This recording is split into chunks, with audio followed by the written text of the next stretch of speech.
Саламатсыздарбы, урматтуу окуучулар. Бүгүн биз силер менен 7 класстын алгебра предмети боюнча жаңы тема менен таанышабыз. Бүгүнкү сабагыбыздын темасы квадраттык үчмүчө, квадраттык үчмүчөнү көбөйтүүчүлөргө ажыратуу.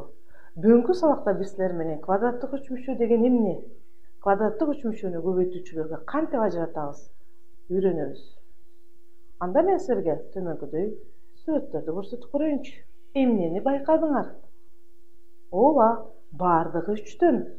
Ал муруттар 3, китепте 3, алчалар 3, күчүктөр да 3, мышыктар да 3, балдар да 3. Силер байкагандай, бул 3 3 эгиз.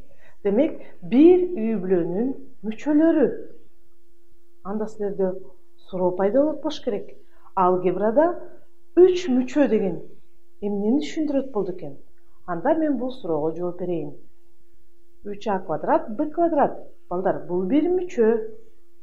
5x, d 23, бир мүчө.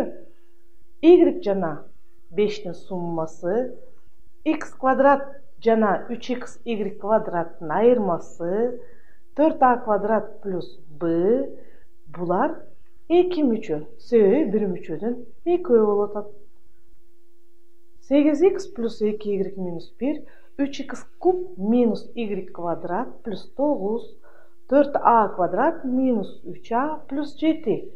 Бул бир мүчөдөн 3 болгондуктан 3 мүчө. Балдар, байкадыңарбы?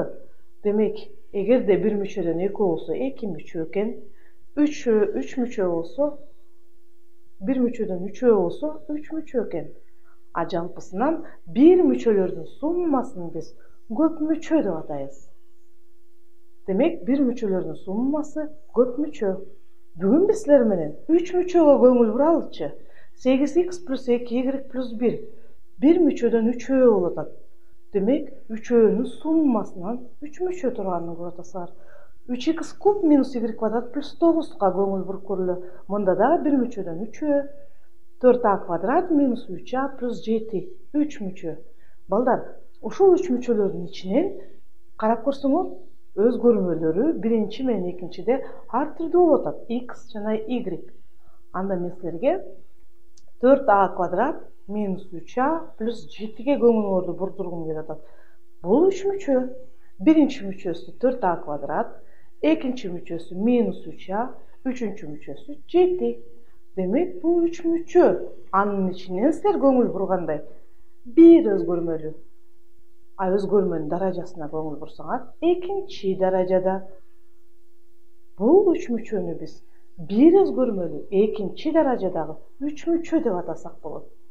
Ж квадраттык 3 мүчө. Демек, балдар, квадраттык 3 мүчөдөн эмнени айтабыз? ax квадрат плюс bx плюс c түрүндөгү көп мүчө квадраттык 3 мүчө деп аталат.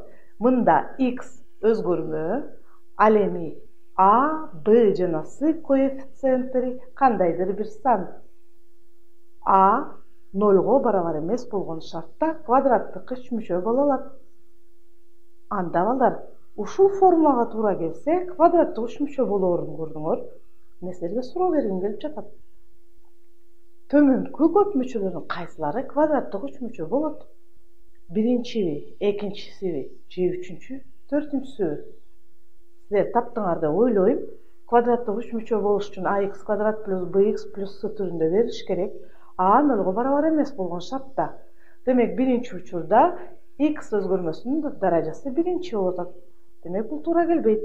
Үчүнчү, x-тин өзгөрмөнүн даражасы үчүнчү даражада. Ал эми төртүнчү, өзгөрмөнүн даражасы төртүнчү даражада болгондуктан экинчи жооп бизге туура келет. Квадраттык 3 мүчө x квадрат минус 7x минус 8ге барабар экен. Балдар, квадраттык 3 мүчөнүн маанисин табыш үчүн x-тин маанисине көз каранды экенин көрүп турасыңар. Балдар, квадраттык 3 мүчөнүн маанисин табууга мүмкүн. Квадраттык 3 мүчөнүн мааниси x-тин маанисинен көз каранды. Келгиле анда бир нече шартты карап көрөбүз. X-ка маани берип көрөйүн. Биринчи мааниси минус 1 деп көрөйүн. X-тин ордуна минус 1 бере турган болсом, квадраттык 3 мүчөнүн мааниси 0го барабар болду. Экинчи, x'nin manisiне 0'du berip koyayım. X'nin ornuna 0'du koyup korsam, kvadratlık üçmüçönün manisi minus 8'ge barabar boldu. Üçüncü, x'ga 1 degen manini berip korsam, x'nin ornuna 1'di koyup korsam, kvadratlık üçmüçönün manisi minus 14'ge barabar boldu. Demek balдар, kvadratlık üçmüçönün manisini taap aldık. Kvadratlık üçmüçönün tamırı demden aytabız. Kvadratlık üçmüçönün tamırı dep, al üçmüçönün manisi 0'ga barabar bolgondoy özgörmөнүн manisi atılat. Demek bizden uçurda kvadratlık üçmüçönün manisi 0'ga barabar bolgon uçur, birinci uçur x barabar minus 1 bolgondo. Demek kvadratlık üçmüçönün tamırı x minus 1'ge barabar eken. Demek kvadratlık üçmüçönün tamırı minus 1'ge barabar. Balдар, анда силерде суроо пайда болду. Квадраттык üçmüçөнүн тамырларын кантип таап алууга мүмкүн экендигин мен азыр силерге көрсөтөм. Демек, квадраттык üçmüçөнүн тамырын табыш үчүн квадраттык üçmüçөнүн маниси 0'ga барабар болгондой өзгөрмөнүн маниси айтылат экен. Анда ax квадрат плюс bx плюс c барабар 0 квадраттык теңдемеси кандай тамырларга ээ болсо, ax квадрат плюс bx плюс c квадраттык üçmüçөсү дагы ошондой тамырларга ээ болот. Мурунку сабактарда силер көргөнсүңөр, квадраттык теңдеменин тамырын табуу үчүн формуланын жардамы менен чыгарчубуз. Дискриминантын таап. Демек, дискриминант деген эмне? Латин сөзүнөн алынганда айырмалагыч. Квадраттык теңдеме тамырга ээ болобу, болбойбу?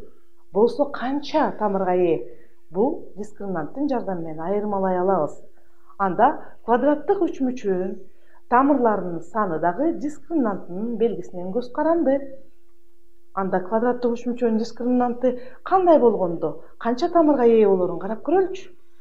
Дискриминант 0'дон чоң болсо, 2 тамырга ээ. Дискриминант 0'ga барабар болсо, 1 тамырга ээ. Эгер дискриминант 0'дон кичине болсо, анда чыныгы мими тамырга ээ болот. Келгиле анда силер менен мен бирдикте квадраттык üçmüçөнүн тамырын таап көрөйүн. 2x квадрат минус 5x минус 3 квадраттык üçmüçөнүн тамырын табуу үчүн 0'ga барабарлайын дагы тамырын таап көрөлү. Демек, квадраттык теңдемени чыгарганда эле формуланы колдоном. Дискриминанттын формуласын колдонуп дискриминантты таба турган болсом, 49'ga барабар болду. Демек, дискриминант 0'дон чоң болсо, силер билгендей эле 2 тамырга ээ болот. Формуланы колдонуп, биринчи тамырын таап көрсөм, минус 2'ден 1. Экинчи тамырын тапсам, 3'ке барабар болду. Демек, берилген квадраттык üçmüçөнүн тамырлары минус 2'ден 1 жана 3'ке барабар. Анда балдар, тамырларын тапканды үйрөндүк. Көбөйтүүчүлөргө кантип ажыратууга мүмкүн экендигин көрсөтөйүн. Эгерде ax квадрат плюс bx плюс c барабар 0 теңдемесинин тамырлары x1 жана x2 болсо, анда x'тин бардык маанилери үчүн ax квадрат плюс bx плюс c барабар a көбөйтүлгөн x минус x1 көбөйтүү x минус x2 барабардыгы аткарылат. Ушул формуланы колдонуп, квадраттык üçmüçөнү көбөйтүүчүлөргө ажыратып алсак болот. Келе мисал менен көрсөтүп көрөйүн. 3x квадрат минус 14x плюс 16 квадраттык üçmüçөнү көбөйтүүчүлөргө ажыратыш үчүн анын тамырын таап көрөлү. Тамырын дагы да болсо формуланын жардамы менен дискриминантын таап алып чыгарабыз. Экинчи коэффициенти жуп болгондуктан d1 менен чыгаралы. d1'дин формуласы k квадрат минус ac. K деген экинчи коэффициентинин жарымы. Демек, минус 7 экен. Дискриминантты таба турган болсок, 1. Дискриминант 0'дон чоң болгон учурда 2 тамырга ээ болот. Формуланын жардамы менен ордуна коюп чыгарсак, биринчи тамыр 2, экинчи тамыры 2,3'дөн 2'ге барабар. Анда балдар, келгиле формула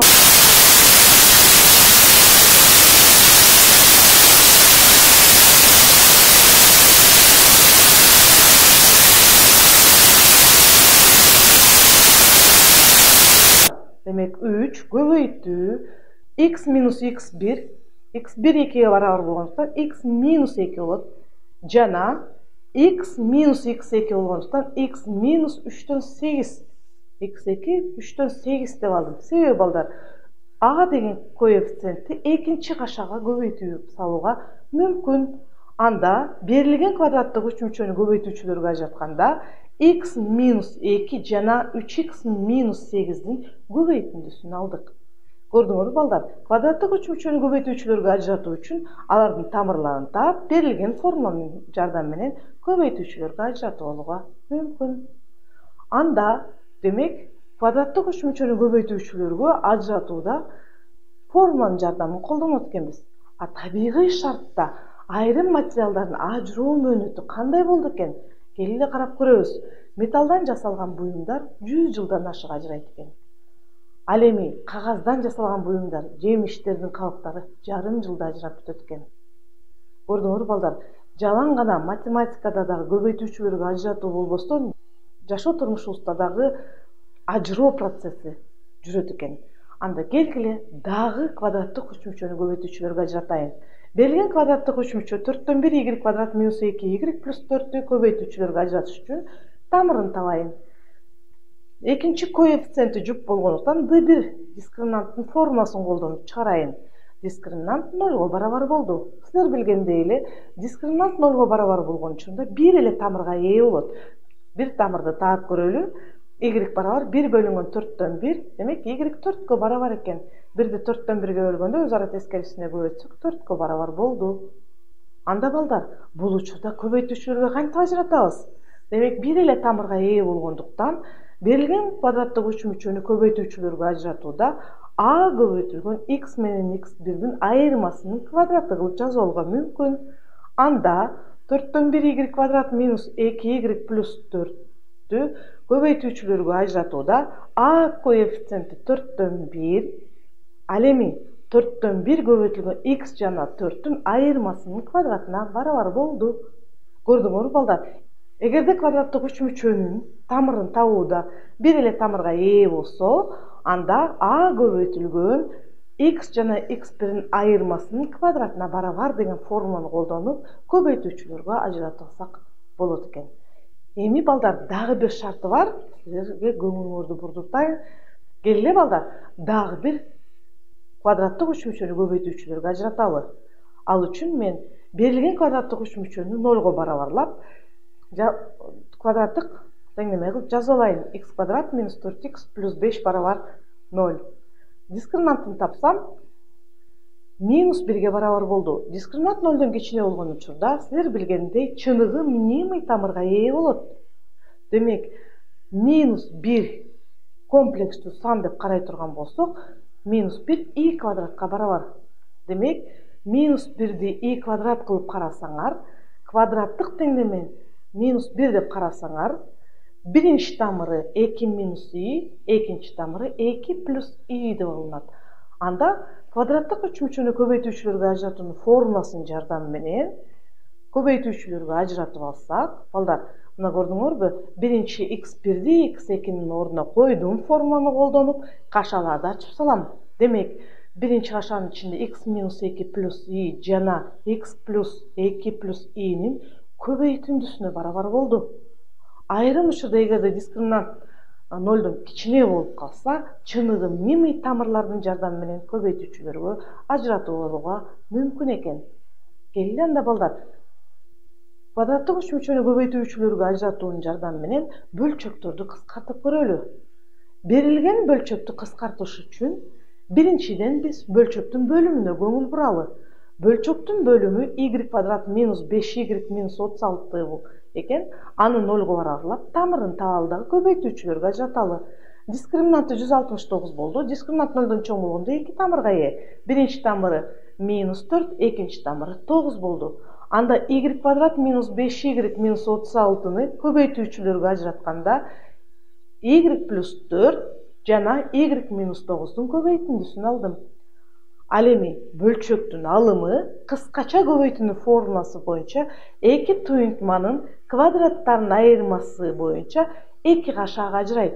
Биринчи эки туюнтманын айырмасы жана эки туюнтманын суммасынын көбөйтүндүсүнө. Демек, y минус 9 жана y плюс 9'дун көбөйтүндүсүнө. Ал эми бөлчөктүн бөлүмү y плюс 4 жана y минус 9'дун көбөйтүндүсүнө. Мына Бөлчөктүн негизги касиети боюнча алымын да бөлүмүн бирдей туюнтмага кыскарталы. Y минус 9га кыскартсам алымында y плюс 9, ал эми бөлүмдө y плюс 4 калды. Жолу бөлчөктөрдү кыскартканда y плюс 4төн y плюс 9 алдык. Көрдүңөрбү балдар? Мен айрым бир гана учурун алдым. Демек квадраттык үч мүчөнүн жардамы менен көбөйтүүчүлөргө ажыратып бөлчөктү кыскарттым. Бүгүн балдар биз силер менен квадраттык үч мүчөнү көбөйтүүчүлөргө ажыратканды үйрөндүк. Көбөйтүүчүлөргө ажыратыш үчүн формуланын жардамы менен тамырын таап алабыз. Демек формуланын жардамы менен дискриминантын таптык. Дискриминанттын үч учуру болот. Дискриминант 0дон чоң болгон учурда көбөйтүүчүлөргө кантип ажыратабыз? А көбөйтүлгөн x жана x1-дин айырмасы менен x жана x2-нин айырмасынын көбөйтүндүсүнө. Эгер дискриминант 0га барабар болсо, анда a көбөйтүлгөн мында бир эле тамырга ээ болот да. A көбөйтүлгөн x жана x1-дин айырмасынын квадратына. Эгерде дискриминант 0дон кичине болсо, анда чыгы мими тамырлардын жардамы менен көбөйтүүчүлөргө ажыратууга болот. A коэффициенти 1ге барабар болуп калса, балдар, мындай учурда A коэффициентинин ордуна 1ди коебуз дагы. Дискриминант 0дон чоң болгон учурда x минус x1 жана x минус x2-нин көбөйтүндүсүнө. Ал эми дискриминант 0га барабар болгон учурда x минус x1-дин айырмасынын квадратына барабар кылып көбөйтүүчүлөргө ажыратууга мүмкүн. Мына балдар, ушул формулалардын жардамы менен квадраттык үч мүчөнү көбөйтүүчүлөргө ажыратууга болот. Демек, квадраттык үч мүчөнү көбөйтүүчүлөргө ажыратууда каякта колдонсок болот экен? Теңдештикти далилдөөдө, бөлчөктөрдү кыскартууда, туюнтмаларды жөнөкөйлөтүүдө. Мына балдар, бүгүн биз силер менен квадраттык үч мүчөнү көбөйтүүчүлөргө ажыратканды, бөлчөктөрдү кыскартканды, тамырларын тапканды үйрөндүк. Анда кийинки сабакта көрүшкөнгө чейин саламатта болуңар.